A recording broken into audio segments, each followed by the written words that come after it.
Hello दोस्तों, इस video में हम लोग देखने वाले हैं क्लास 10th का जो हम लोग वीडियो देख रहे हैं चैप्टर 1 का प्रश्नावली 1.1 का। उसमें हम लोग देखेंगे क्वेश्चन नंबर 2। तो क्वेश्चन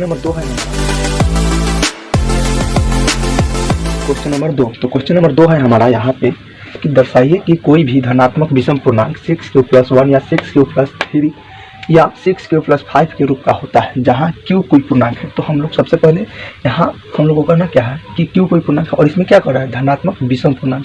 तो हम लोग को सबसे पहले इसमें यूक्लिड विभाजन प्रमेयिका का सूत्र हम लोग को पता है। यूक्लिड विभाजन प्रमेयिका का सूत्र होता है a = bq+r। तो यहाँ हम लोग एक चीज़ हम लोग नोटिस किए हैं कि हमको क्या दिया है 6q+1 6q+3 और 6q+5। तो देखिए ये तो हमको दिया नहीं, इसको हम लोग नहीं करेंगे। देखिए यहाँ दिया है b की जगह पर 6 है, q का q और r क्या है हमारा 1 है। फिर आगे है 6q+3 फिर क्या है 6q+5, इतना हम लोग को दिया है। तो सबसे पहले हम लोग इसको हल करेंगे।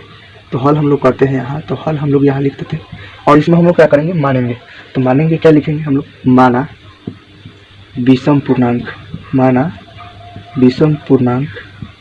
तो हम लोग विषम पूर्णांक को क्या मान लिए, विषम पूर्णांक बराबर ये हम लोग उसको मान लेते हैं। और हम लोग को देखिए यहाँ हम लोग को विषम पूर्णांक दे दिया तो हम लोग यहाँ भाजक निकाल लेते हैं। तो भाजक हम लोग को क्या दिया है, यहाँ देखिए भाजक हम लोग को यहाँ दिया है जो b कहते हैं भाजक, a = bq+r। सूत्र हम लोग पता है, कल से हम लोग देखे थे, इसके अगले वीडियो में भी देखे थे हम लोग। a = bq+r और भाजक को हम लोग क्या कहते हैं b कहते हैं। तो b का मान कितना दिया हमको, यहाँ 6 दिया है, b का मान यहाँ हमको 6 दिया है। तो 6 हम लिख देते हैं, ठीक है। उसके बाद अब हम लोग यहाँ हम लोग को शेषफल लिखना है। देखिए शेषफल या शेष कहते हैं हम लोग दिया है ना। तो हम लोग शेष कितना कर सकते हैं, अगर a + bq+r, जैसे a = bq+r के सूत्र पर अगर हम लोग बैठाते हैं तो सबसे ज़्यादातर हम लोग अगर करेंगे ज़्यादा, अगर हम लोग को शेष लाना है तो हम लोग कितना तक जा सकते हैं लास्ट, यहाँ अगर 6 तक है तो हम लोग यहाँ शेष को हम लोग r कहते हैं। तो r को हम लोग 0 भी शेष ला सकते हैं, 1 2 3 4 और 5। क्या इससे ज़्यादा ला सकते हैं हम लोग, इससे ज़्यादा नहीं ला सकते क्योंकि कोई भी हम लोग अगर शेष लाएंगे तो 6 से नीचे तक लाएंगे। अगर हमको मानिए कि अगर हमको 6 को में है 5 से भागा देंगे तो 5 से 5 लाएंगे। ये नहीं कि हम लोग 6 इधर रख देंगे और 5 इधर रख देंगे, रख पाएंगे क्या, नहीं रख पाएंगे। तो इसमें शेष जो होगा हमेशा 6 से नीचे ही होगा। तो हम लोग 5 तक लिख दिए। चलिए अब हम लोग यूक्लिड विभाजन प्रमेयिका का सूत्र लगाते हैं। क्या लगाते हैं, यूक्लिड विभाजन प्रमेयिका, यूक्लिड विभाजन प्रमेयिका से तो सूत्र क्या होता है, a = bq+r। क्या होता है सूत्र हमारा, a = bq+r। तब हम लोग r के जगह पर क्या रखते हैं, जब हम r के जगह पर 0 रखते हैं, r = 0 तो सूत्र पर बैठा देते हैं। तो a = bq, b के मान कितना है यहाँ देखिए 6q प्लस यहाँ हम लोग रख देते हैं 0। तो b के मान हम लोग को यहाँ आ गया 6q और प्लस r का मान हम लोग 0 रख देते हैं। तो हम r का जब मान 0 रख देते हैं तो हम लोग कितना प्राप्त होता है, 6 प्राप्त होता है, ठीक है। उसके बाद r के मान हम लोग अगर 1 रखेंगे तो a = 6q+1 हो जाएगा। फिर वहाँ 2 रखेंगे हम लोग a, तो a = 6q+2 हो जाएगा। यहाँ 3 रखेंगे तो a = 6q+3 हो जाएगा। और यहाँ नहीं हट रहा था, यहाँ हम बना देते हैं, आप लोग नीचे बना लीजिएगा। तो a बराबर हो जाएगा यहाँ पे a = 6q+4, a = 6q+5। तो हम लोग लास्ट कितना तक जा सकते हैं, यहाँ 5 तक जा सकते हैं। तो हम लोग यहाँ तक अब बना लिए। अब हम लोग को क्या कह रहा है कि धनात्मक विषम पूर्णांक। तो सबसे पहले हम इसको देख लेते हैं कि सम कौन है विषम कौन है। देखिए सम हम लोग पहले अगर छांट लेते हैं तो हम लोग को विषम आराम से मिल जाएगा। देखिए यहाँ 6 क्या है, सम है, यहाँ 6 और 1 जोड़ेंगे तो 7 हो जाएगा। क्या हो जाएगा, ये विषम हो जाएगा, ठीक है। यहाँ 6 + 2 क्या हो जाएगा, 8 हो जाएगा, तो ये भी सम हो जाएगा, ठीक है। 6 + 3 तो ये हो गया 6 3 9 हो जाएगा, तो ये भी सम हो जाएगा, विषम होगा ना। फिर यहाँ अगर हम लोग देखते हैं तो यहाँ 6 4 10 तो ये भी सम हो जाएगा। तो हम लोग को विषम पूर्णांक निकालना है, यहाँ 6q+5 तो यहाँ भी हम लोग को विषम आ गया। तो ये हम लोग अगर आ गया तो हम लोग तो धनात्मक पूर्णांक हम लोग यहाँ तक निकाल देते हैं। तो और हम लोग आपको यहाँ लास्ट में हम लोग को लिख देना है। अतः सबसे लास्ट में आप लोग सबसे पहले इस तरह कीजिएगा, यहाँ उतारिएगा, फिर यहाँ उतारिएगा। अब लास्ट में क्या कीजिएगा, अतः धनात्मक विषम पूर्णांक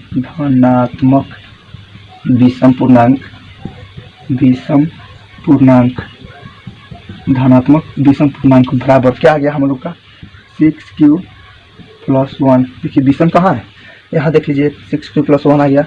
उसके बाद 6q+3 और उसके बाद 6q+5 आ गया हम लोग का। 6q+5 के रूप का होगा, के रूप का होगा। तो ये हमारा आंसर आ गया। दोस्तों इसके अगले वीडियो में हम लोग क्वेश्चन नंबर 3 को देखेंगे। तो आप लोग इस वीडियो को अगर समझ में आए तो आप लोग वीडियो को लाइक करें, चैनल को सब्सक्राइब करें और अपने दोस्तों के पास शेयर करें। जय हिंद।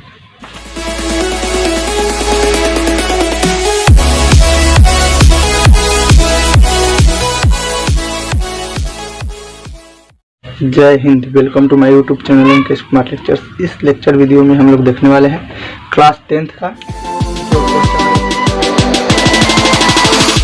इसको देखेंगे। यह प्रश्नावली 1.1 है, रियल नंबर यानी वास्तविक संख्या का है। तो चलिए हम लोग स्टार्ट करते हैं क्वेश्चन नंबर 3। तो हमारा क्वेश्चन नंबर 3 है, कह रहा है कि किसी परेड में 6 से 16 सदस्यों वाली एक सेना की टुकड़ी को 32 सदस्यों वाले एक आर्मी बैंड के पीछे मार्च करना है। मार्च करने का मतलब चलना है। दोनों समूहों को समान संख्या वाले स्तंभों में मार्च करना है। उन स्तंभों की अधिकतम संख्या, क्या कह रहा है, अधिकतम संख्या क्या है जिसमें वे मार्च कर सकते हैं। तो यह आप लोग को क्वेश्चन देख करके बहुत लग रहा होगा कि बहुत ही भारी क्वेश्चन है, लेकिन बहुत ही इजी क्वेश्चन है। आपको हम बताते हैं कैसे। देखिए इसमें कह रहा है क्या, अधिकतम संख्या। अधिकतम का मतलब होता है HCF और न्यूनतम कहा गया तो LCM। ठीक है, HCF का फुल फॉर्म होता है हाईएस्ट कॉमन फैक्टर।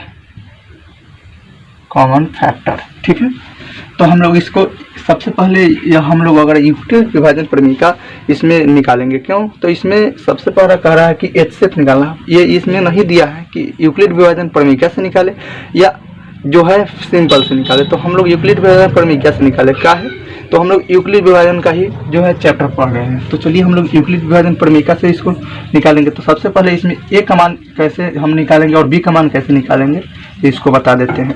तो A का मान कितना जो होता है, जो बड़ा होता है उसको हम लोग A का मान कहते हैं, जो छोटा होता है उसको हम लोग B का मान कहते हैं। तो A का मान देखिए यहाँ 6 से 16 बड़ा है या 32, तो 6 से 16 बड़ा है तो इसको हम लोग 1 का मान मान लेंगे और B का मान जो है 32 मान लेंगे। चलिए तो अब हम लोग यूक्लिड विभाजन प्रमेय से निकाल लेते हैं। यूक्लिड विभाजन प्रमेय से सूत्र क्या होता है, A बराबर BQ प्लस R। ठीक है, जहां आपको 0 के बड़ा या बराबर R को होना चाहिए और B उससे बड़ा होना चाहिए और A B से बड़ा होना चाहिए और R। ठीक है, अब सूत्र पे हम लोग पुट करते हैं। तो A का मान क्या आते हैं 6 से 16 और B का मान क्या है 32 और गुणे हम लोग करेंगे फिर प्लस R का मान लेंगे। तो इसमें हम लोग सबसे पहले कर लेते हैं भाग कर लेते हैं 32 से 6 से 16 में। तो करेंगे तो 32 से कम 32 करेंगे, कितना आ गया हमको 32 से कम 32 आया। तो यहाँ करेंगे घटाएंगे तो 11 में से 2 घटा 9, ये हो गया हमारा 5 में 3 घटा 2। अब यहाँ 6 उतार देंगे तो 32 नवा हो जाता है 288। आप लोग गुना कर लीजिएगा, 16 में से 8 घटेगा 8 है, 8 में से 0 घटेगा 0, 2 में से 2 घटा 0।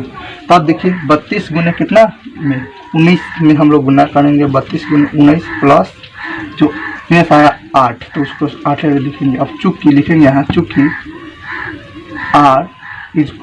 R नॉट इक्वल टू 0, क्योंकि R के बराबर 0 नहीं आया, फिर इसलिए इसको अब हम जो B है उसको अब फिर A मानेंगे। जब तक यह नहीं कटेगा उसको कटाते रहेंगे। तो 32, अब यहाँ 8 आ गया आया, यहाँ जो शेष आ गया 8 से अब गुना करेंगे तो 8 चौके 32 और प्लस में हमको क्या आ गया 0। तो यहाँ आ गया चूँकि R इक्वल टू 0 इसलिए तो इसका HCF कितना हो गया HCF हो गया हमारा 8।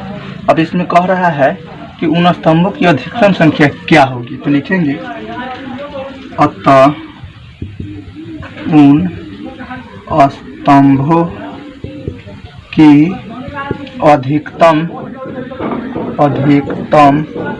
संख्या 8 होगी।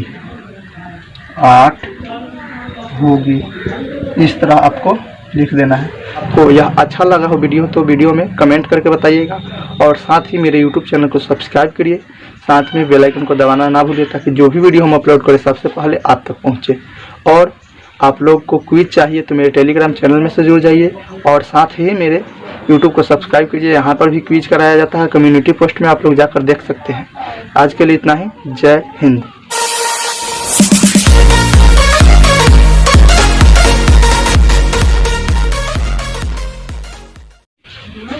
जय हिंद। Welcome to my YouTube channel Ankesh Kumar lectures. इस वीडियो में हम लोग देखने वाले हैं क्लास 10th का प्रश्नावली 1.1 मैथ, जिसमें हम लोग देखने वाले हैं क्वेश्चन नंबर 1। तो क्वेश्चन नंबर 1 दिया है, निम्नलिखित संख्याओं का HCF ज्ञात करने के लिए यूक्लिड विभाजन एल्गोरिथम या प्रमेयिका का प्रयोग कीजिए। देखिए, फर्स्ट क्वेश्चन है 135 और 255, उसके बाद दूसरा का नंबर क्वेश्चन है 196 और 38,220, तीसरा का नंबर क्वेश्चन है 867 और 255। तो देखिए, यूक्लिड विभाजन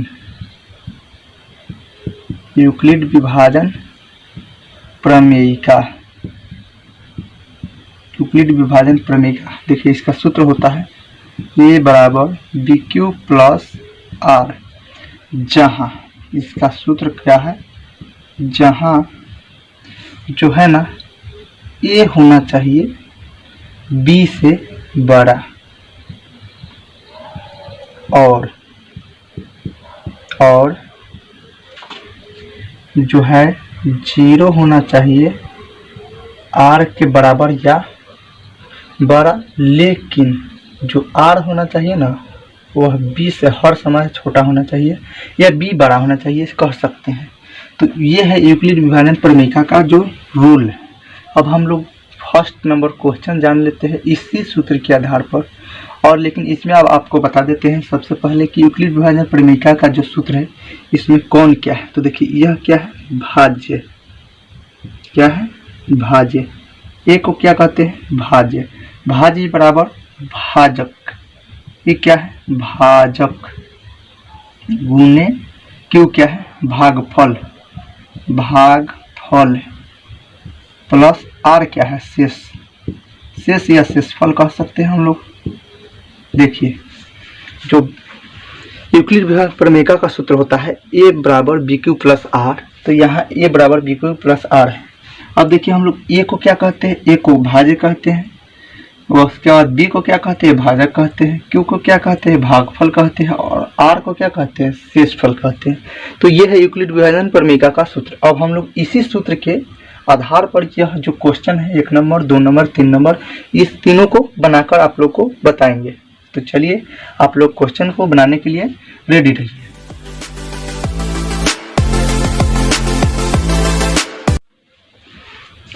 चलिए, तो अब हम लोग क्वेश्चन देखते हैं। तो क्वेश्चन नंबर 1 हमारा है यहाँ 135 और 225।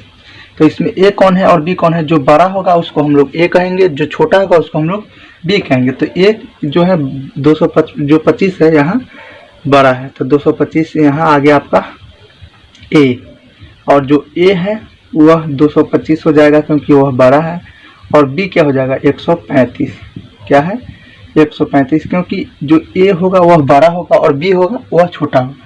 तो इसमें अब हम लोग क्या सूत्र लगाएंगे, यूक्लिड विभाजन प्रमेयिका से।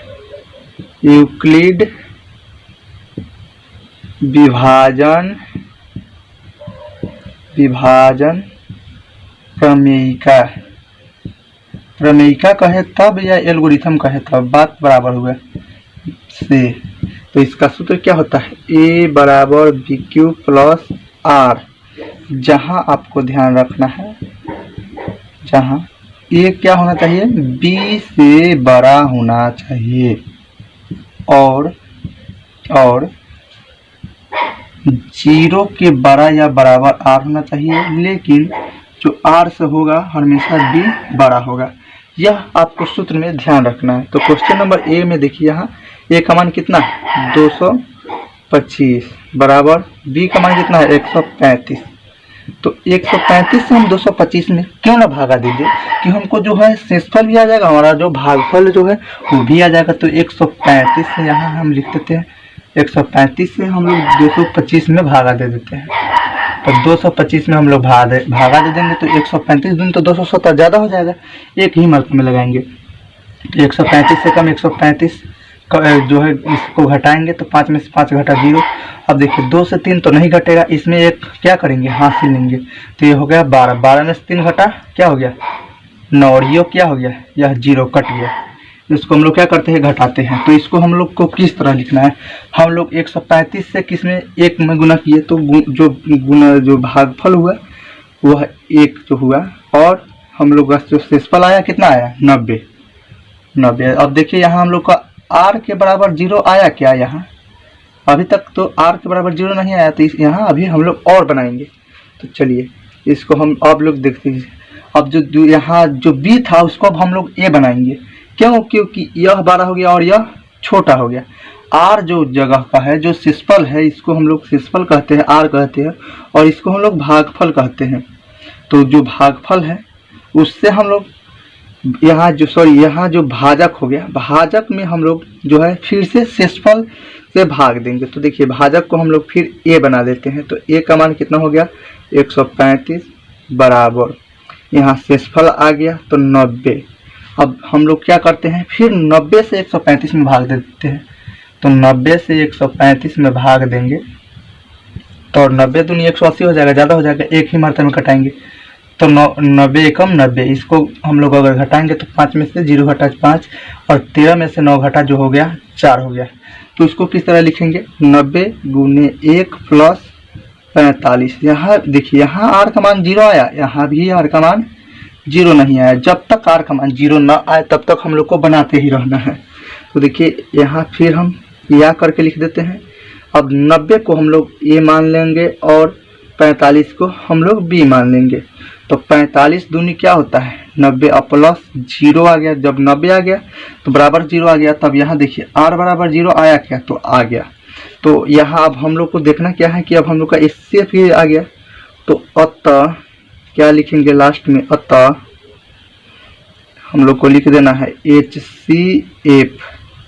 HCF बराबर, सॉरी यहाँ HCF हम लोग लिखे बराबर, पहले नहीं लिखना है, किसका 225 और 135, या 135 और 225 लिख सकते हैं। कोष्ट में 135 कोमा 225 बराबर कितना आ रहा है HCF। देखिए यहाँ इधर से हम लोग गन लेंगे 3 नंबर, 1 2 3, हम लोग को इधर से गन लेना है 3 नंबर। तो यहाँ 3 नंबर कौन है 45।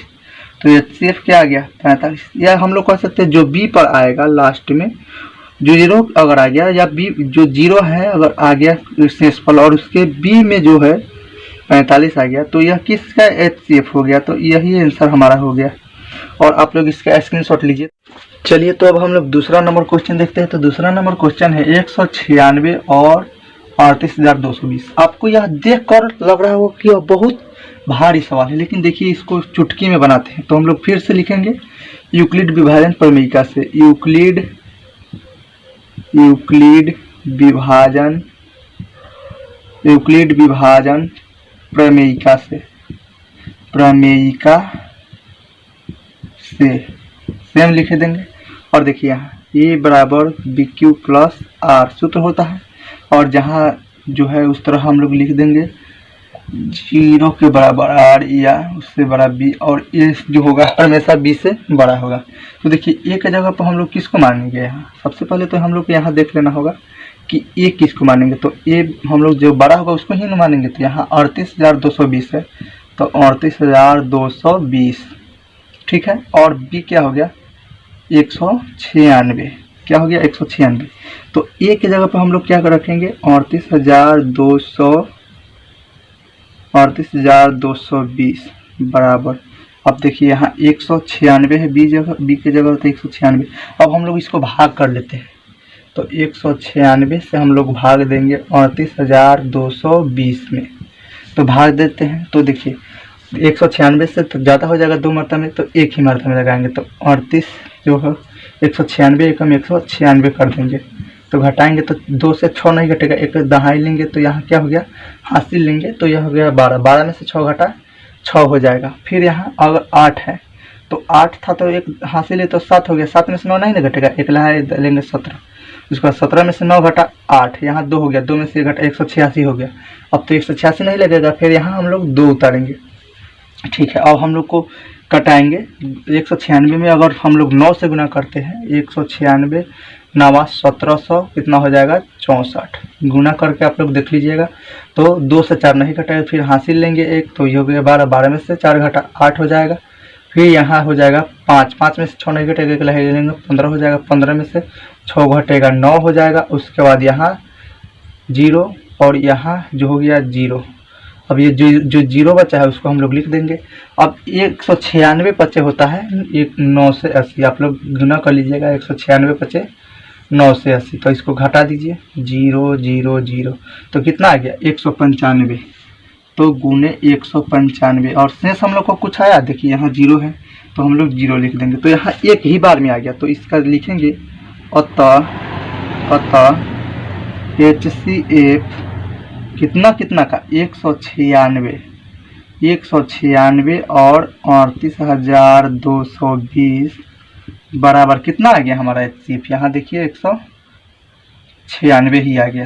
क्यों, तो 196 ही यहाँ बी के स्थान पर है। यहाँ इधर से 3 नंबर गण लीजिए, 1 2 3, 3 नंबर पर 196, तो 196 ही इसका HCF आ गया, यही आंसर है। तो इसको आप लोग स्क्रीनशॉट लीजिए। चलिए तो हम लोग तीसरा नंबर क्वेश्चन देखते हैं। तो तीसरा नंबर हमारा जो क्वेश्चन है यहाँ 867 और 255, तो इसमें आप लोग को देख कर ही लगता होगा कि ए कौन है और बी कौन है। तो देखिए यहाँ ए कौन है 867 हो जाएगा, क्योंकि वह 12 है, और बी क्या जो है 255 हो जाएगा, 255। तो चलिए अब हम लोग इसमें यूक्लिड विभाजन प्रमेयिका का सूत्र लगा देते हैं। तो यूक्लिड विभाजन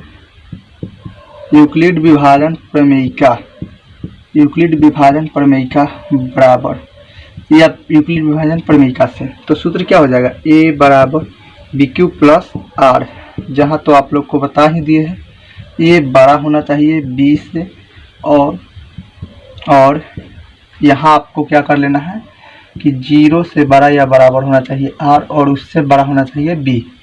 तो चलिए हम लोग सूत्र के अनुसार जल्दी से बैठा देते हैं। तो ए की जगह पर क्या है 867, तो 867 लिख देते हैं, बराबर बी के जगह पर क्या है 255, और हम लोग फटाफट भाग कर लेते हैं।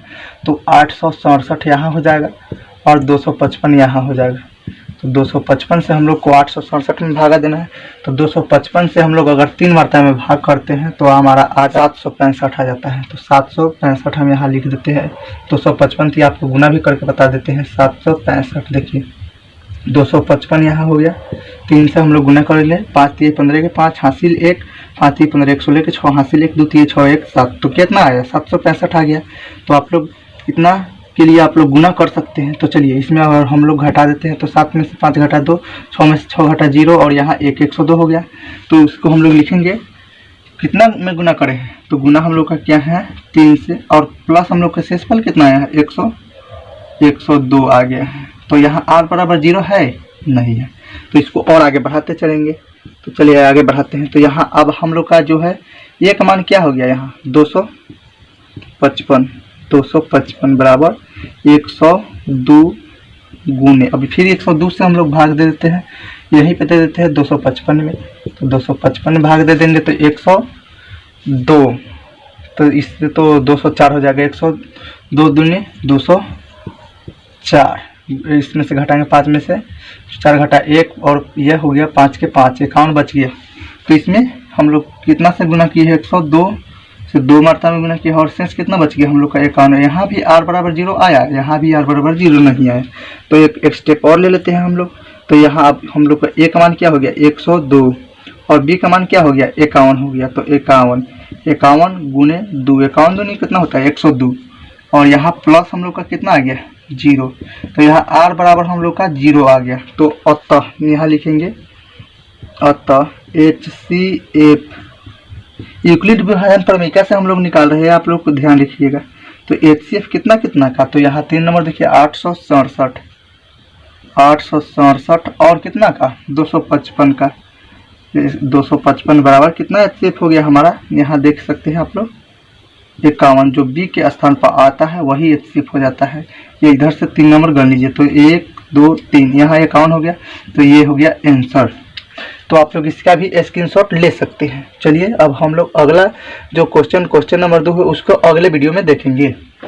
इसमें हम लोग क्या करेंगे कि एक एक क्वेश्चन हर एक वीडियो में देखें, और आपको यह वीडियो पसंद आया तो वीडियो को लाइक करें, कमेंट करें और शेयर करें, और आप लोग ज़्यादा से ज़्यादा इस चैनल को सब्सक्राइब करें। धन्यवाद।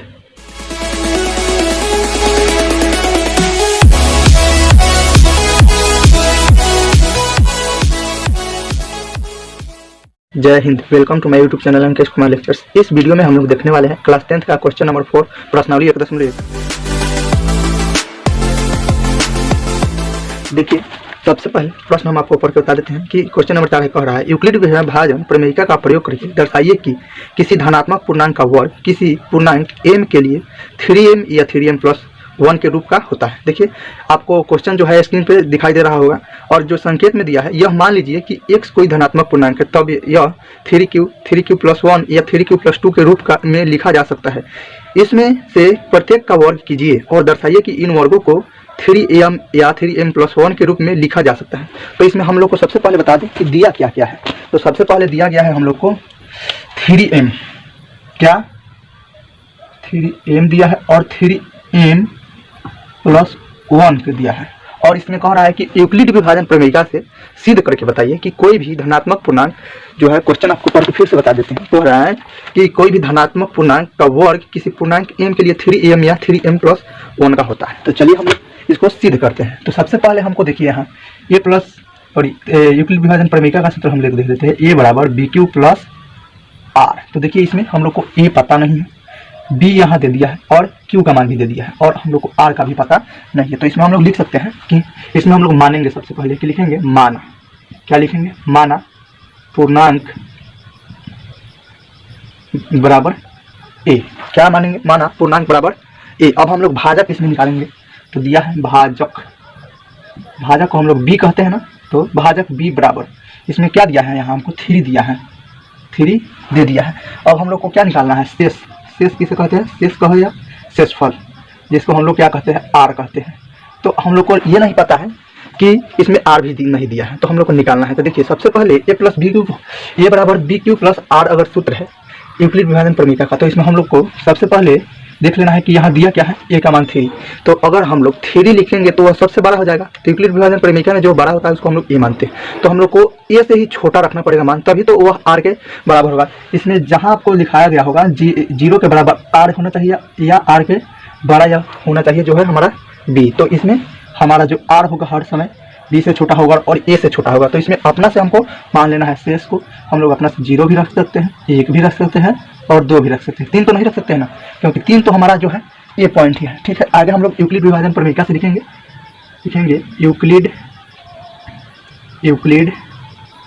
विभाजन प्रमेयिका, यूक्लिड विभाजन प्रमेयिका से। तो यूक्लिड विभाजन प्रमेयिका का सूत्र क्या होता है उसको लिख लेंगे, a बराबर BQ प्लस R। तो हम लोग को a बराबर BQ प्लस R का मान यहाँ हमको पुट कर देना है, यानी बिठा देना है। तो जब हम यहाँ पे R का मान, जब R का मान हम यहाँ रखते हैं, जब R बराबर 0 रखते हैं, अगर इसमें तो यूक्लिड विभाजन प्रमेयिका के सूत्र से हम तब लिखेंगे, तब यूक्लिड विभाजन प्रमेयिका के सूत्र पर अब हमको क्या करना है, बैठा देना है। तो a बराबर b का मान कितना दिया है हमको, यहाँ देखिए b का मान 3 दिया है, 3, और q का मान हमको नहीं है, 3q प्लस r के मान हम और आपको 0 रख कर दिखाते हैं। अब हम लोग को क्या करना है कि इसमें कह रहा है जो है धनात्मक पूर्णांक का वर्ग करना है, तो वर्ग हम लोग कर लेंगे इसमें। तो दोनों तरफ वर्ग करेंगे हम लोग को, तो a स्क्वायर हो जाएगा और 3q का स्क्वायर हो जाएगा। यहाँ लिख देंगे पोस्ट में, दोनों तरफ वर्ग करने पर, यहाँ हम लोग लिख देंगे। तो अब आपको यहाँ देखिए, दोनों तरफ वर्ग हम कर दिए, तो यहाँ a स्क्वायर लिख सकते हैं, और यहाँ अगर स्क्वायर करेंगे तो 3 के 2 बार करेंगे तो 9q का स्क्वायर हो गया। और इसमें अब हम लोग क्या कर सकते हैं, इसको हम लोग तोड़ सकते हैं ना, a स्क्वायर बराबर 3 गुने 3q स्क्वायर, इस तरह तो हम लोग तोड़ सकते हैं ना, तोड़ सकते हैं। तो यहाँ हम लोग इसको क्या करते हैं, 3q स्क्वायर को क्या मान लेते हैं, m अगर हम मान लेते हैं, 3q² को हम लोग क्या मान लिए, m मान लिए। तो यहाँ हम लोग यहाँ लिख भी देंगे, यहाँ 3q² को बराबर m माना लिख सकते हैं, m माना, यहाँ हम लोग क्वेश्चन में लिख देंगे। तो इसको अगर हम लोग समीकरण 1 मान लेते हैं तो हमको a² बराबर कितना प्राप्त हो गया, a² बराबर 3m प्राप्त नहीं हो गया। तो ये तो हो गया हम लोग का जो है, अगर r के जगह पर 0 रखें। अब हम लोग रखेंगे r के जगह पे, यहाँ से बना देते हैं, यहाँ से अब आपको बना देते हैं, यहाँ से आप देख सकते हैं। अब r लिखेंगे जब r बराबर 1 रखेंगे, तो r बराबर 1 रखेंगे, फिर उसी तरह हम लोग सूत्र पे बैठाएंगे, तब लिखेंगे तब a बराबर bq प्लस r होता है, तो b के मान 3 दिया है, q प्लस r के मान क्या रखे हैं 1। अब हम लोग को क्या करना है कि दोनों तरफ वर्ग कर देने पर हम लोग को क्या करना है, दोनों तरफ वर्ग करना है।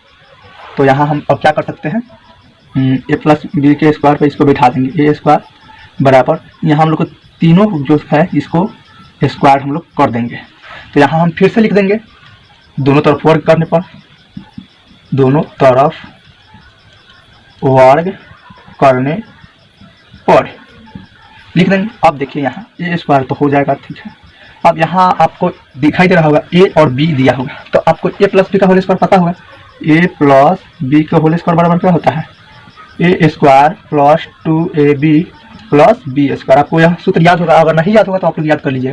तो इस सूत्र पे हम लोग क्या करेंगे, इसको पुट कर देंगे। तो a² है सबसे पहले, तो 3q² प्लस 2, a का मान कितना है 3q गुने b का मान क्या है, b का मान हमारा जो है 1 है, अब प्लस कितना हो जाएगा b का स्क्वायर, तक 1 का स्क्वायर हो जाएगा। अब इसको हम लोग सोल्व कर लेते हैं। तो यहाँ हो जाएगा a² होगा ना, यहाँ हम लोग का a² हो जाएगा।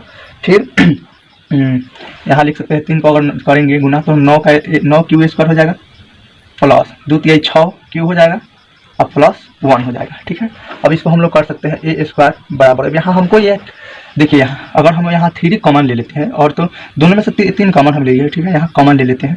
तो 9 का अगर करेंगे तो 3 3 9 हो जाएगा, q² का q² प्लस 3 दूनी 6 होता है q, अब प्लस जो है इस तरह 1 कर सकते हैं, प्लस 1। अब हम लोग को यहाँ एक दिमाग लगाना है कि जो यहाँ 3q² प्लस 2q है उसको हम लोग क्या करेंगे a मान लेंगे, और यहाँ क्वेश्चन में क्या लिख देंगे कि 3q² प्लस 2q बराबर m माना। क्या किया हम लोग, 3q प्लस 2q को m मान लिया। तो यहाँ से हम लोग को प्रूफ होगा कि a बराबर 3m प्लस 1। अगर हम लोग यहाँ 3m प्लस जो है 1 रख दिया ये यहाँ r की जगह पर, अब हम लोग को रखना क्या है कि 3m जो है हम लोग को यहाँ मिल गया, मिला नहीं, यहाँ मिला कि नहीं मिला, आप लोग देख कर बताइए, आप लोग देख कर बताइए कि हमको मिला कि नहीं मिला। अब इसको हम लोग क्या मान लेंगे, समीकरण 2 मान लेंगे, इसको समीकरण 2 मान लेते हैं। तो हम लोग को समीकरण 2 मिल गया, 3m प्लस 1, और यहाँ 3m मिल गया ना, यहाँ देखिए और यहाँ देखिए मिल गया। तो इसमें हम लोग आगे लिखेंगे, अतः समीकरण 1 और समीकरण 1 और समीकरण 2 से स्पष्ट, समीकरण 1 और समीकरण 2 से स्पष्ट होता है कि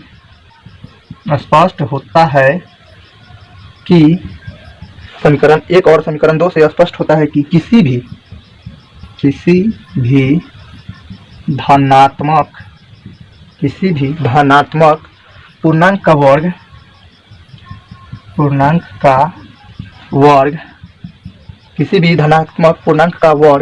3m प्लस 1 के रूप का होगा। यहाँ हम लोग, तो आप लोग इसका स्क्रीनशॉट ले सकते हैं। तो स्क्रीनशॉट ले लिए होंगे आप। तो सबसे पहले अगर आप लोग मेरे यूट्यूब चैनल पे नए हैं तो चैनल को सब्सक्राइब करें, और आप लोग फेसबुक पे वीडियो को देख रहे हैं तो फॉलो करें। और अगर आप लोग को डेली क्विज चाहिए तो मेरे टेलीग्राम चैनल से जुड़ सकते हैं, जिसका लिंक नीचे डिस्क्रिप्शन बॉक्स में दिया गया है। और साथ ही यूट्यूब पे जो है कम्युनिटी पोस्ट में क्विज कराया जाता है, आप लोग उससे भी जुड़ सकते हैं। आज के लिए इतना ही, जय हिंद।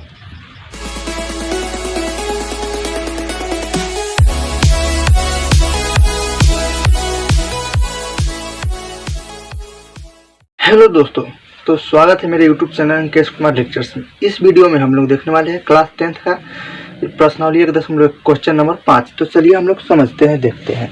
तो हमारा जो फर्स्ट जो क्वेश्चन नंबर 5 है, कह रहा है कि यूक्लिड विभाजन प्रमेयिका का प्रयोग करके दर्शाइए कि किसी धनात्मक पूर्णांक का घन 9m 9m+1 और 9m+8 के रूप का होता है। तो यह बहुत ही इजी क्वेश्चन है। आपको प्रश्न पढ़ के बहुत लग रहा होगा कि यह बहुत ही जो है हार्ड क्वेश्चन है, लेकिन आपको एकदम इजी वे में हम आपको समझाएंगे। अगर आपको समझ नहीं आएगा तो आप डिसलाइक करके वीडियो को जा सकते हैं। अगर आपको समझ में आया तो वीडियो को लाइक करिएगा और चैनल को जरूर सब्सक्राइब कीजिएगा। तो चलिए हम आपको इस वीडियो को जो है इस क्वेश्चन को आपको हम सिद्ध करके बताते हैं। तो सबसे पहले यहाँ हम आपको हल लिखेंगे।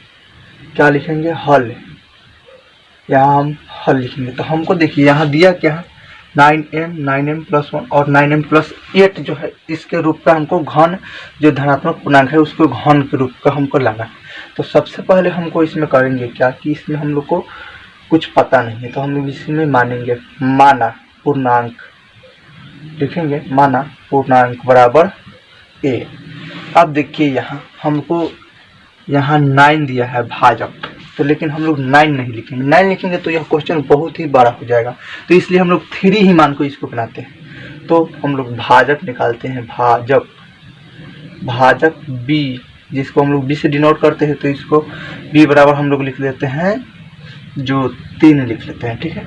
क्योंकि अगर 9 लिखेंगे तो यह बहुत ही बड़ा जो हो जाएगा क्वेश्चन, और 3 लिखेंगे तो हम लोग को यहाँ 9m 9m+1 9m+8 के रूप का हमको जो है निकाल सकते हैं। और जो है शेष जिसे हम लोग r कहते हैं, तो r से डिनोट करेंगे, तो यहाँ 3 से छोटा ही होगा। अगर हम लोग शेष निकालेंगे तो इसमें हो जाएगा 0 1 और 2। तो ये हमारा जो है सब कुछ निकल गया। और हम यहाँ करेंगे क्या, अब यूक्लिड विभाजन प्रमेयिका से हम लोग सूत्र निकालेंगे। तो हम लोग सबसे पहले यहाँ लिख देंगे जब r बराबर 0, जब r के मान हम लोग 0 रखेंगे उस समय, तब लिखेंगे यहाँ तब r बराबर 0 तब। तो देखिए यूक्लिड विभाजन प्रमेयिका का सूत्र हम लोग लिखेंगे यहाँ से, यूक्लिड विभाजन प्रमेयिका, यूक्लिड विभाजन प्रमेयिका से। तो देखिए इसमें सूत्र होता है a बराबर BQ प्लस r। तो इसमें हम लोग a बराबर BQ प्लस r के सूत्र पर बैठा देते हैं। तो देखिए यहाँ a का मान तो यहाँ a कुछ नहीं दिया है, ठीक है, पूर्णांक a है। यहाँ a बराबर b का मान कितना है, 3 है, q का q प्लस यहाँ 0 है, r के जगह पर हम लोग यहाँ क्या रखे, 0 रखे, तो 0 हो गया। तो ये इसमें अब क्या कह रहा है कि इसको हम लोग को धनात्मक पूर्णांक का घन करना है। तो लिख देंगे यहाँ दोनों तरफ घन करने पर, तो यहाँ 3q का q हो जाएगा, यहाँ 0 है तो उससे मतलब नहीं है। तो यहाँ लिखेंगे दोनों तरफ घन करने पर, दोनों तरफ घन करने पर लिख सकते हैं। तो यहाँ 1q बराबर क्या प्राप्त हुआ हमको, 3 तिहाई 9 9 तिया 27 q का q। तो हम लोग इसमें क्या करेंगे, 1q बराबर, इसको हम लोग दिमाग लगाकर जो है तोड़ेंगे, 9 गुने 3 की 9 तिया 27 हो जाता है, q का q हो गया। तो अब हम लोग इसको क्या कर लेते हैं, 3q को m मान लेते हैं। तो हम लोग को क्या प्राप्त हो गया, aq बराबर 3m 9m प्राप्त हुआ है यहाँ, और यहाँ लिख देंगे क्वेश्चन में 3q बराबर m माना। हम लोग 3q को क्या माने, m माने। अब देखिए यहाँ जब r के मान हम लोग 0 रखे, अब यहाँ लिखेंगे फिर से जब r बराबर क्या रखेंगे, 0 रख दिए, तो अब 1 रखेंगे। तो यहाँ करेंगे क्या, फिर वही सूत्र यूक्लिड विभाजन प्रमेयिका का सूत्र, a बराबर BQ प्लस r। तो देखिए a का मान a, b का मान क्या हो गया, यहाँ 3 हो गया, तो 3q प्लस r का मान क्या है, यहाँ 1 रखे हैं, तो 1। तो अब इसको हम लोग फिर से अब aq करना पड़ेगा, क्योंकि दोनों तरफ हम लोग को q करना है। तो aq बराबर 3q प्लस 1 का होल स्क्वायर, होल q, यहाँ होल q करेंगे। तो अब इसमें हम लोग को एक दिमाग लगाना है, यहाँ a हो गया और यहाँ b हो गया। तो आप लोग यहाँ a प्लस b का होल क्यूब के सूत्र पे बैठा सकते हैं ना। तो आप लोग को याद हो सकता है फॉर्मूला, या नहीं होगा तो आप लोग याद कर लीजिएगा, a प्लस b के होल क्यूब बराबर, यहाँ आपको हम लिख देते हैं फॉर्मूला फिर से, ए प्लस बी के होल क्यूब बराबर ए प्लस बी के होल क्यूब बराबर ए क्यू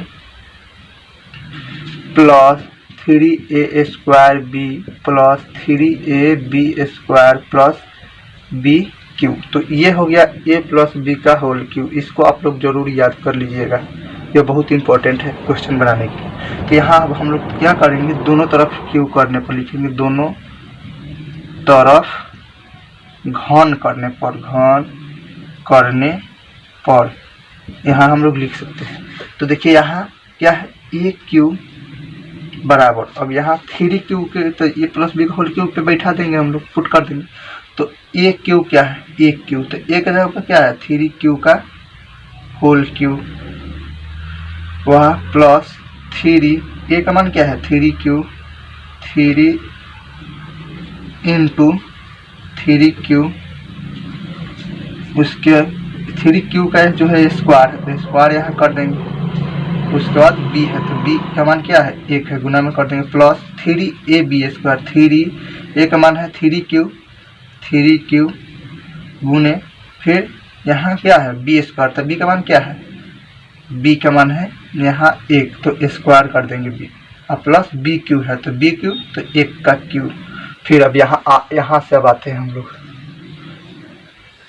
तो यहाँ हम लोग ए क्यू लिखेंगे, ए क्यू बराबर, यहाँ अब हम लोग इसको गुना करेंगे, तो 3q का क्यू है, तो 3 3 9 27, 27 क्यू का क्यू, प्लस यहाँ देखिए आप 3 3 पहले यहाँ तक गुना करेंगे, 2 स्क्वायर है, 3 3 9, ठीक है, 3 को 2 बार गुना करेंगे तो 3 3 9 27 क्यू स्क्वायर हो जाएगा, 27 क्यू स्क्वायर, प्लस यहाँ देखिए 3 3 9, 1 का स्क्वायर तो 1 क्यू होगा, तो 9 क्यू हो जाएगा यहाँ पे, 9 क्यू, प्लस यहाँ 1 क्यू का 1, तो 1 हो गया। अब यहाँ हम लोग कर लेंगे क्या, ए क्यू बराबर, अब इसमें हम लोग कुछ कॉमन ले सकते हैं, यहाँ 27 यहाँ 27 यहाँ 9, तो इसमें हम लोग 9 कॉमन ले सकते हैं, ठीक है, 9 हम लोग कॉमन लिए, तो 9 तिया 27 क्यू का क्यू, तो यहाँ प्लस फिर 9 तिया कर देंगे तो क्यू स्क्वायर हो जाएगा, फिर 9 एकम 9, तो सोचे क्यू हो जाएगा यहाँ, और प्लस 1 अलग हो जाएगा। तो यहाँ इसको हम लोग क्या मान लेते हैं, इसको ए में मान लें, तो ए क्यू बराबर 9m प्लस 1, यहाँ लिख इतना को हम लोग ए माना लिख सकते हैं। अब हम लोग को क्या करना है, जब r का मान हम लोग को रखना क्या है, जब r का मान हम लोग 2 रखते हैं। देखिए इसको अगर आप लोग यहाँ चाहे तो वहाँ समीकरण 1 लिख सकते हैं और यहाँ समीकरण 2 लिख सकते हैं, ठीक है। अब हम लोग r के मान जब 2 रखते हैं तब तो सूत्र लगाएंगे a बराबर B Q plus r, Euclid विभाज्य क्रमिका से, तो a का मान a है, ठीक है, बराबर बी क्यू, तो b का मान 3 है, यहाँ आपको यहाँ लिखा हुआ है, और q का q प्लस r के जगह पर क्या रखे हैं 2 रखे हैं। अब फिर इसमें q करना है, दोनों तरफ q करेंगे तो 3q का q हो जाएगा यहाँ, प्लस दोनों तरफ q करना है हमको, यहाँ लिख देंगे दोनों तरफ घन करने पर, तो ठीक है।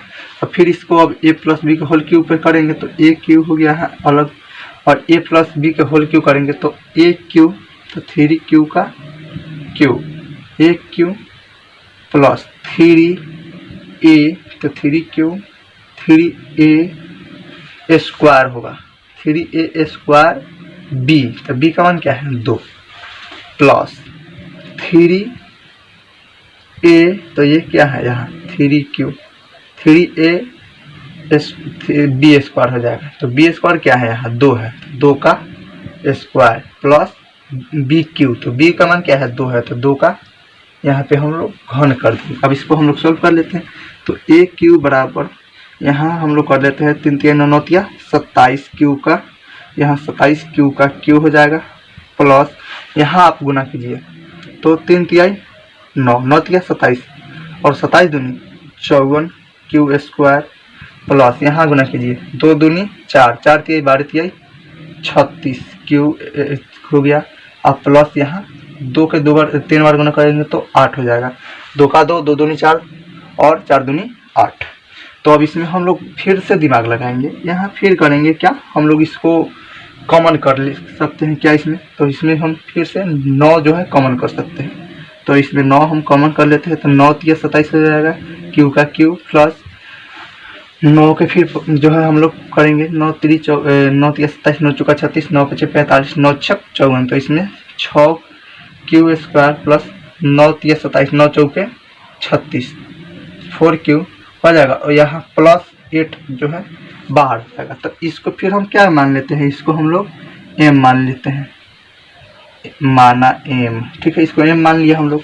तो अब हम लोग को क्या प्राप्त हो गया, a क्यू बराबर 9m प्लस यहाँ क्या है 8, तो यह समीकरण 3 हो गया।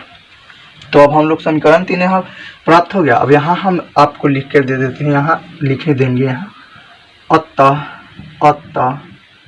समीकरण 1, 2 और 3 से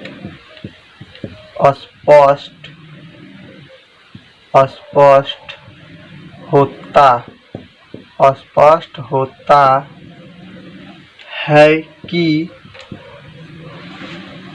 किसी भी धनात्मक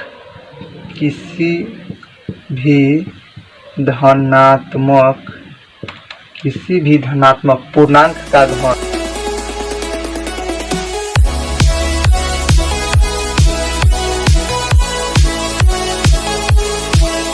जब आंखों में अरमान लिया और मंजिल को अपना मान लिया, फिर मुश्किल किया और आसान किया, बस ठान लिया तो ठान लिया।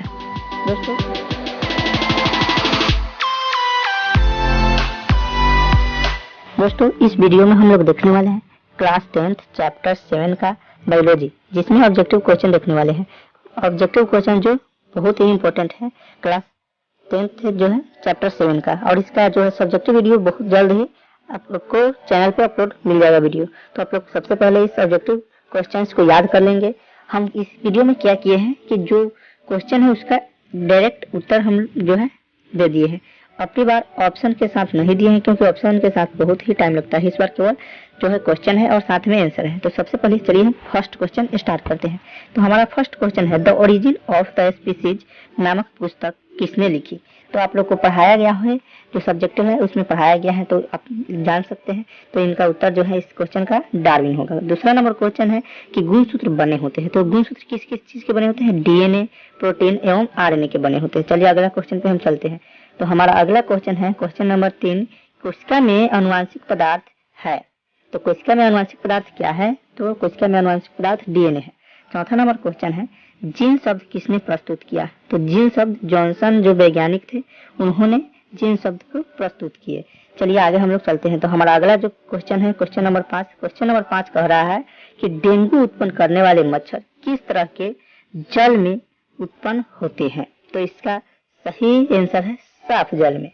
चलिए अगला क्वेश्चन है छठा नंबर, मलेरिया उत्पन्न करने वाले मच्छर ये जो मादा एनोफिल होता है वह मच्छर उत्पन्न होता है, तो वह गंदा जल में होता है। इसका सही आंसर है छठा नंबर क्वेश्चन का उत्तर जो है गंदा जल है। चलिए आगे चलते हैं क्वेश्चन नंबर 7। तो क्वेश्चन नंबर 7 देखते हैं। क्वेश्चन नंबर 7 में है कि विकास के दृष्टिकोण से हमारी किससे अधिक समानता है। उत्तर है चिंपैंजी। देखिए विकास के दृष्टिकोण से सबसे अधिक समानता हमका किसका है, हमारे जो जीव है, जो मनुष्य है, मनुष्य की समानता है चिंपैंजी से। चलिए 8वां नंबर क्वेश्चन है कि मेंडल ने अपने प्रयोग के लिए किस पौधे का चुनाव किया। तो मेंडल ने अपने प्रयोग के लिए मटर के पौधे का चुनाव किए थे। चलिए अगला क्वेश्चन हम देखते हैं। तो अगला क्वेश्चन हमारा है क्वेश्चन नंबर 9 कि प्रत्येक गुणसूत्र 2 कुंडलित धागों का बना होता है। कि जो क्वेश्चन है ये प्रत्येक गुणसूत्र 2 कुंडलित धागों का बना होता है। उत्तर अर्ध गुणनसूत्र कहलाता है। जो प्रत्येक गुणनसूत्र होता है वह 2 कुंडलित धागों से बना जाता है, वह क्या कहलाता है, तो अर्ध गुणनसूत्र कहलाता है। 10 नंबर क्वेश्चन है, किसने बताया कि जीन गुणसूत्र का भारी है।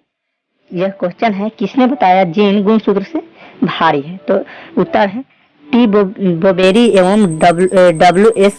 स्टेटेन नामक एक वैज्ञानिक थे, उन्होंने बताए थे। चलिए हम लोग अगला क्वेश्चन देखते हैं 11 नंबर क्वेश्चन। तो हमारा 11 नंबर क्वेश्चन है, शरीर में भोजन का पचना किस प्रकार की अभिक्रिया है। शरीर में भोजन की पचना किस प्रकार की अभिक्रिया है, तो इसका सही आंसर है उपचयन। चलिए 12वां नंबर क्वेश्चन है कि मेंडल ने अपने प्रयोग के लिए कितने विकल्प लक्षणों का अध्ययन किया। तो इसका सही आंसर है 7। मेंडल ने अपने प्रयोगों के लिए कितने विकल्पी लक्षणों का अध्ययन किया, तो इसका आंसर है 7। दोस्तों यह वीडियो थोड़ा लंबा होगा क्योंकि वीडियो में ऑब्जेक्टिव क्वेश्चन ज्यादा है। और आप लोग वीडियो को अंत तक देखिएगा ताकि ऑब्जेक्टिव क्वेश्चन आप लोग पूरा कंप्लीट कर पाएंगे। और साथ ही मेरे चैनल को सब्सक्राइब करें, बेल आइकन को दबाना ना भूलें ताकि जो भी वीडियो हम अपलोड करेंगे सबसे पहले आप तक पहुंचे। और साथ ही अपने दोस्तों के पास शेयर करेंगे ताकि वे भी कुछ ज्ञान पा सके। चलिए अगला क्वेश्चन देखते हैं हम। तो अगला क्वेश्चन 13 नंबर है। क्वेश्चन नंबर 13 है हमारा कि एक लश्कर क्रॉस के फलस्वरूप लंबे एवं नाटे पौधों का अनुपात था। तो इसका सही आंसर है 3:1। इसका सही आंसर क्या है? यहाँ 3:1 है।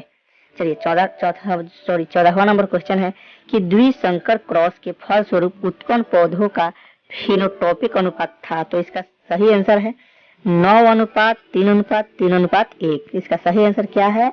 9:3:3:1।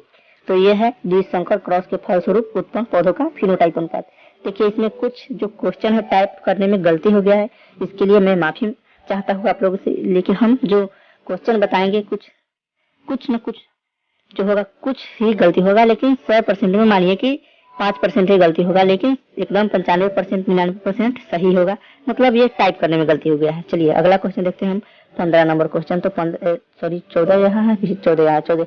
चलिए कोई बात नहीं, इसमें है जो लाइनिंग का प्रॉब्लम हो गया है। चलिए कोई बात नहीं है। चलिए 14 नंबर ये नहीं है, 15 नंबर क्वेश्चन। तो 15 नंबर क्वेश्चन है स्त्रियों में लिंग गुणसूत्र होते हैं। तो देखिए स्त्री में कौन कौन से गुणसूत्र होते हैं? तो स्त्री में एक्स जो है क्रोमोसोम होते हैं, एक्स, और जो पुरुष होते हैं उसमें एक्स वाई क्रोमोसोम होते हैं। तो अगला क्वेश्चन यही है कि पुरुष में लिंग गुणसूत्र होते हैं। तो पुरुष में लिंग गुणसूत्र होते हैं क्या? X Y. चलिए ये क्वेश्चन हो गया। चलिए 17 नंबर क्वेश्चन देखते हैं। तो 17 नंबर क्वेश्चन है हमारा कि प्राकृतिक वातावरण द्वारा जैव विकास को सिद्धांत की परिकल्पना किनके द्वारा हुआ? तो इसका सही आंसर है डार्विन के द्वारा हुआ। चलिए 18वां नंबर क्वेश्चन है मनुष्य का वैज्ञानिक नाम क्या है? तो मनुष्य का वैज्ञानिक नाम जो है होमोसेपियंस है। होमोसेपियंस क्या है? होमोसेपियंस। तो ये 18 नंबर क्वेश्चन था। चलिए आगे हम लोग देखते हैं। 19 नंबर क्वेश्चन है हमारा मानव का उद्भव कहाँ हुआ? तो मानव का उद्भव अफ्रीका में हुआ। मानव का उद्भव कहाँ हुआ? तो मानव का उद्भव अफ्रीका में हुआ। 20 नंबर क्वेश्चन है वंशागत नियमों का प्रतिपादन किसने किया? तो वंशागत नियम का प्रतिपादन ग्रेगर जॉन मेंडल ने किया। वही मेंडल जो मटर के पौधे पर जो है अपना जांच किए, मटर के पौधे के बारे में बताए। ग्रेगर जॉन मेंडल ने वंशागति के नियमों का प्रतिपादन भी ग्रेगर जॉन मेंडल नहीं किए हैं। चलिए अगला क्वेश्चन देखते हैं। Question number 21। तो क्वेश्चन नंबर 21 है कि जैव विकास को सर्वप्रथम किसने समझाया? जैव विकास को सर्वप्रथम किसने समझाया?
उत्तर इनका सही है Sundarlal Bahuguna.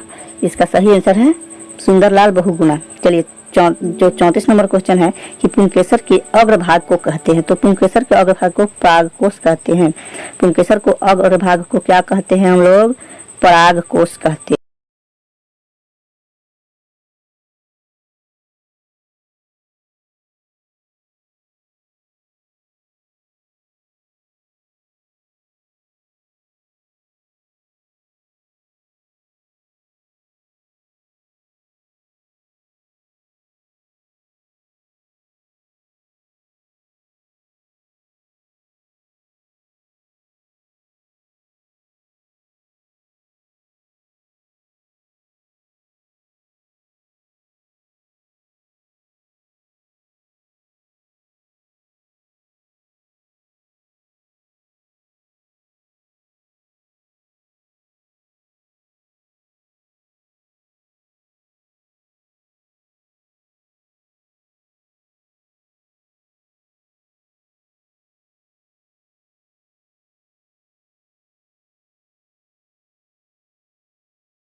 Hello friends, welcome to my new video. इस वीडियो में हम लोग देखने वाले हैं क्लास 10th से चैप्टर 7 का वीडियो पार्ट 5 में हम लोग देखने वाले हैं ये टॉपिक जैव विकास, जीवाश्म, अवशेषीय अंग, जैव आनुवंशिक नियम, वर्गीकी। ये सारे टॉपिक इस वीडियो में हम लोग कवर करेंगे, तो आप लोग वीडियो के लास्ट तक बने रहिए। तो हम इस वीडियो को शुरू करते हैं।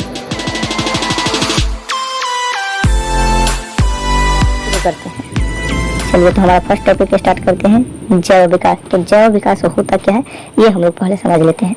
तो देखिए, जीवधारियों में होने वाली वह जटिल प्रक्रिया जो रचना और व्यवहार में लगातार कई वर्षों तक परिवर्तन लाता है उसे जैव विकास कहते हैं। जैव विकास किसे कहते हैं? जो रचना और व्यवहार में, जीवधारी मतलब कहने का मतलब जो जीव के रूप में है, जैसे मानव हो गया, भैंस हो गया, गाय हो गया या अन्य भी जीव हो गया। तो जीवधारियों में जो प्रक्रिया, जो जटिल प्रक्रिया होती है उसमें रचना और व्यवहार लगातार कई वर्षों तक परिवर्तन होते रहता है, इसी को क्या कहते हैं हम लोग? जैव विकास कहते हैं। या हम लोग एक और तरह से कह सकते हैं, अनेक प्रभावों के आधार पर वैज्ञानिक ने निष्कर्ष निकाला है कि पृथ्वी पर वर्तमान में उपस्थित जैव प्रणाली अपने प्रारंभिक आकार एवं आकृति से विलुप्त भिन्न है और इस परिवर्तन में लगातार कई वर्ष लगे हैं और इसे ही हम लोग जैव विकास कहते हैं। तो ये थोड़ा हार्ड जो है परिभाषा हो जाएगा, तो हम लोग यही परिभाषा कैसे बनाएंगे अपने से। तो देखिए, लिखेंगे जीवधारियों में होने वाली जटिल प्रक्रिया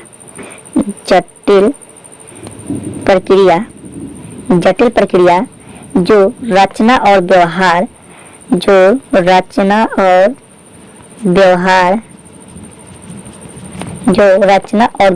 में लगातार कई वर्षों तक परिवर्तन लाता है उसे जैव विकास कहते हैं। इसको आप लोग नोट करते रहिएगा, यह परिभाषा को एक बार और बोल देते हैं।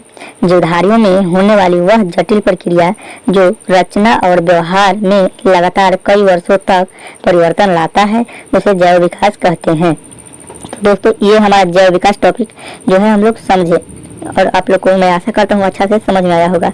अगर नहीं समझ में आया होगा तो फिर एक बार और वीडियो को देख सकते हैं। तो चलिए अब हम लोग देखते हैं अगला टॉपिक। तो हमारा अगला टॉपिक है जीवाश्म। तो यह जीवाश्म क्या होता है इसको समझ लेते हैं। देखिए, भूतकालीन जंतुओं एवं पौधों की कठोर अंगों की छाप अथवा उनके अवशेष जो पृथ्वी की चट्टानों या उनके बीच दबे हुए पाए जाते हैं उसे जीवाश्म कहते हैं। जैसे पृथ्वी के आंतरिक सतहों में डायनासोर साक्ष्य जीवाश्म कहलाता है। देखिए, पृथ्वी के चट्टान के अंदर जो डायनासोर है, डायनासोर के जो भी अंग मिले, डायनासोर के जो भी अंग मिले तो या जो भी साक्ष्य मिले उसे ही क्या कहते हैं, जीवाश्म कहते हैं। एक बार आप लोग परिभाषा को नोट डाउन करेंगे। भूतकालीन जंतुओं एवं पौधों की कठोर अंगों की छाप अथवा उनके अवशेष जो पृथ्वी की चट्टानों पर या उनके बीच दबे हुए पाए जाते हैं उसे जीवाश्म कहते हैं। एग्जाम्पल के रूप में हम लोग ले लेते हैं कि पृथ्वी के आंतरिक सतहों में डायनासोर साक्ष्य जीवाश्म कहलाता है। पृथ्वी के अंदर डायनासोर के जो शरीर दबे हुए हैं, जो साक्ष्य जो हुए वे दबे हुए हैं पृथ्वी के अंदर, तो इसे ही हम लोग क्या कहते हैं, जीवाश्म कहते हैं। तो चलिए हम अपना नेक्स्ट टॉपिक स्टार्ट करते हैं। तो नेक्स्ट टॉपिक हमारा है समरूप अंग। तो समरूप अंग क्या होता है इसको हम लोग समझते हैं। तो देखिए, भिन्न भिन्न जीवधारियों के ऐसा अंग जो रचना एवं उत्पत्ति की दृष्टिकोण से भिन्न भिन्न होते हैं। भिन्न भिन्न जीवधारियों के ऐसे अंग जो रचना और उत्पत्ति की दृष्टिकोण से भिन्न भिन्न होता है परंतु कार्य एवं समान करते हैं। जो कार्य होता है एक समान करते हैं उसे ही समरूप अंग या समवृत अंग कहते हैं। समरूप अंग को हम लोग क्या कहते हैं, समवृत अंग। तो ये हमारा हो गया समरूप अंग टॉपिक। जैसे अब हम लोग देख लेते हैं, मच्छर के पंख, तितली के पंख, पक्षी के पंख, चमगादड़ के पंख की बनावट उत्पत्ति अलग अलग है परंतु कार्य एक ही है। देखिए इसके कैसे हम बता देते हैं। अगर मच्छर में पंख है तो वो भी उड़ने के ही काम आता है, तितली में पंख है तो वे भी उड़ने के ही काम आते हैं, और उसके अलावा अगर हो गया तो कौवा में या अन्य भी जो भी चीज है उसमें भी पंख है तो वे उड़ने में ही काम आता है। तो ये है समरूप अंग टॉपिक। देखिए, समरूप अंग को हम लोग असमजात अंग भी कहते हैं। एक पॉइंट आप लोग करके लिख लीजिएगा कि समरूप अंग को हम लोग असमजात अंग भी कहते हैं। तो चलिए हम लोग जान लेंगे समरूप अंग क्या होता है। अब हम लोग जानेंगे अवशेषी अंग क्या होता है। तो देखिए, हम लोग जान लेते हैं कि अवशेषी अंग होता क्या है।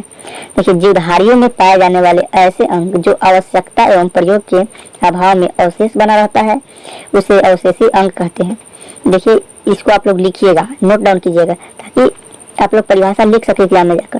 तो देखिए एक बार और बोल देते हैं, लिखिएगा, जीवधारियों में पाए जाने वाले ऐसे अंग जो आवश्यकता एवं प्रयोग के अभाव में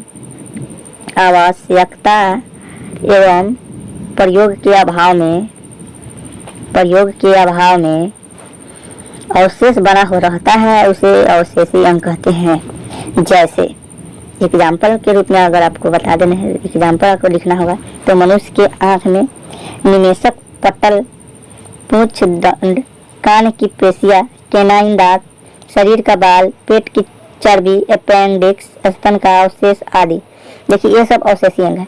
अब देखिए, मनुष्य के आंख में जो निवेशक पटल होता है, जो पूंछ दंड होता है, कान की पेशिया में होता है, उसके बाद कैनाइन दांत, शरीर का बाल, पेट की चर्बी, अपेंडिक्स, स्तन का अवशेष, ये सब जो है अवशेषी अंग है।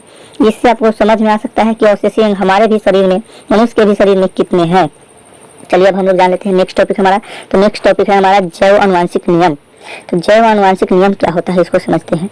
देखिए, जर्मन के प्रसिद्ध जीव वैज्ञानिक हिटल ने, जर्मन के एक प्रसिद्ध वैज्ञानिक थे जिनका नाम है हिकल।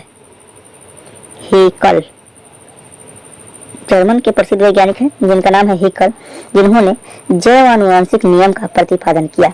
उन्होंने जैव आनुवंशिक नियम का प्रतिपादन किया जिसके अनुसार प्रत्येक जीव अपने विकास को दोहराता है। अपने विकास को क्या करता है? दोहराता है। जो अपने विकास को दोहराता है, उससे ही, इस नियम से ही यह निष्कर्ष निकलता है कि कुछ अलग अलग जीवधारियों के समूह का एक ही पूर्वज था। इससे यह निष्कर्ष निकलता है कि कुछ अलग अलग जीवधारियों के समूह का एक ही पूर्वज था। इससे आप लोग समझ सकते हैं कि जो जैव आनुवंशिक नियम है, जैव आनुवंशिक नियम किसने बताया? तो हैकेल एक वैज्ञानिक है। हैकेल वैज्ञानिक ने बताया कि जो भी जीव होते हैं वह अपने विकास को दोहराते हैं। जैसे अगर थोड़ा बड़ा हुआ तो उसको 2 बार बड़ा करेंगे। जैसे अगर कोई 1 फीट का चीज है तो वह अपने हाथ में विकास करके 2 फीट का बनाएगा। इससे आप लोग समझ लीजिए कि जैव आनुवंशिक नियम यही है। चलिए अब हम लोग अपना नेक्स्ट टॉपिक जो है स्टार्ट करते हैं। तो हमारा नेक्स्ट टॉपिक है वर्गीकी। वर्गीकी क्या होता है इसको हम लोग समझते हैं। इसको लिखते हुए चलिएगा आप लोग। हम बार बार बोल रहे हैं कि आप लोग लिखते चलिएगा। देखिए, जीव विज्ञान की वह शाखा जिसके अंतर्गत जंतुओं और पौधों को समानताओं एवं विभिन्नताओं के आधार पर अलग किया जाता है, उसे वर्गीकी कहते हैं। देखिए, वर्गीकी क्या होता है कि जीव विज्ञान की एक शाखा है जिसके अंतर्गत जंतुओं और पौधों को समानताओं एवं विभिन्नताओं के आधार पर, एक तो जंतु हो गया, जंतु, दूसरा पौधा। जंतु और पौधा में अंतर है या नहीं है? अंतर जरूर है। तो इसमें समानता और विभिन्नता के आधार पर, समानता और विभिन्नता